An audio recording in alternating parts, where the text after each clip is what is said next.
Good afternoon मित्रांनो.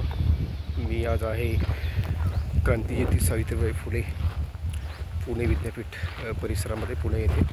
आपण पाहू शकता अतिशय सुंदर असा नजारा आणि ही मुख्य प्रशासकीय इमारत असून या ठिकाणी प्रत्येक गोष्टीचं कटाक्षाने जर पाहणी केली असता हा क्रांतिज्योती सावित्रीबाई फुले यांचा हा भव्य दिव्य पूर्णाकृती पुतळा आहे. आपण पाहू शकता.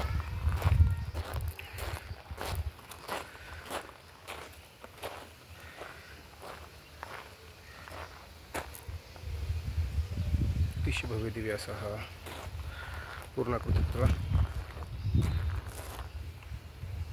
तिथे लिहिली आहे ज्ञानाची ज्ञानशिल्पे. या ठिकाणी बाजूला जर आपण पाहिलं तर इकडे मात्र ही मुख्य प्रशासकीय बिल्डिंग ही इमारत. या संपूर्ण पुतळा परिसरामध्ये क्रांतिज्योती सावित्रीबाई फुले, क्रांतिबा ज्योतिराव फुले यांचे शैक्षणिक जे काही कार्य आहेत, जे सामाजिक कार्य, सांस्कृतिक कार्य, या गोष्टीचंही या ठिकाणी चित्रप्रदर्शन करून अतिशय सुंदर पद्धतीने हे कोरीव काम करण्यात आलेलं आहे. तुम्हाला मी एक गोष्ट या ठिकाणी दाखवतो. आपण पाहू शकता की मी स्वतः शिकले, इतरांना शिकवायला भाग पडले. मी पुण्याच्या भेडेवाड्यात पहिली मुलींची शाळा काढली. मी पहिली शिक्षिका होते. मी उत्तम जलतरणपटू अर्थात खेळाडू होते. बालहत्या प्रतिबंधक गृहाची स्थापना केली. मी विधवा केशवपण विरोधात नाभिकांची संप घडून आणला. मी कवयित्री होते. मी साहित्यिक होते. सावित्रीचं कार्य,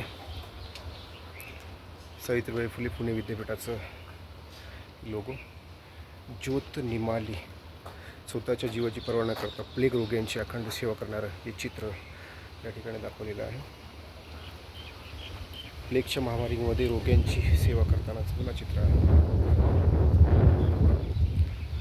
प्लेगवरतीच काम करताना चित्र आहे.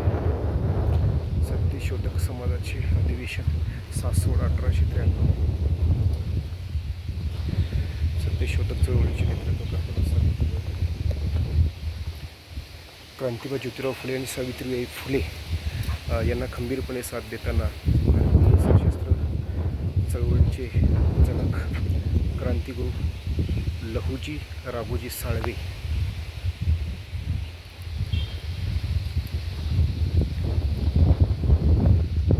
ज्योतिरावाचं या ठिकाणी सावित्रीचं कार्य, ज्योतिरावाचं कार्य दाखवण्यात आलेलं आहे. बालहत्या प्रतिबंधक गृह त्यांनी जे सुरू केलेलं होतं. प्रौढ स्त्री शिक्षणाचा पाया सावित्री या ठिकाणी महिलांना शिक्षण देत असताना, बालिका शिक्षण विभाग मुलींना शिक्षण देत असताना सावित्रीबाई फुले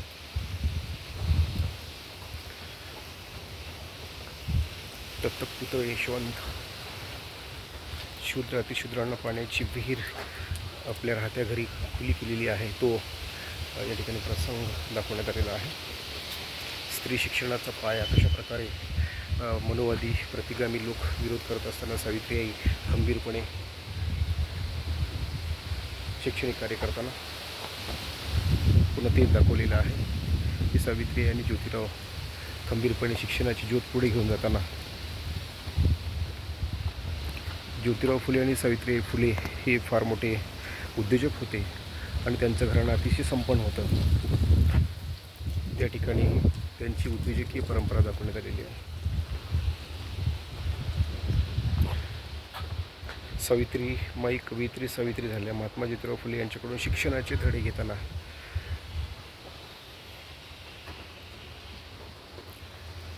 शेतकरी आणि शेतकऱ्यांचे विचार सावित्री आणि ज्योतिराव फुले यांनी मांडले, प्रत्यक्ष कार्य केलं. ज्योतिराव सावित्री यांना प्रत्यक्ष शिक्षण देतानाचं चित्र आहे. सावित्री ज्योतिराव यांचा विवाह म्हणजे सावित्रीचा जन्म, अशा प्रकारे या ठिकाणी विद्यापीठामध्ये अतिशय सुंदर आणि ऐतिहासिक असं चित्रण रेखाटलेलं आहे. जय ज्योती, जय सावित्री, जय भीम, जय भारत, जय शिवराय, लाल सलाम.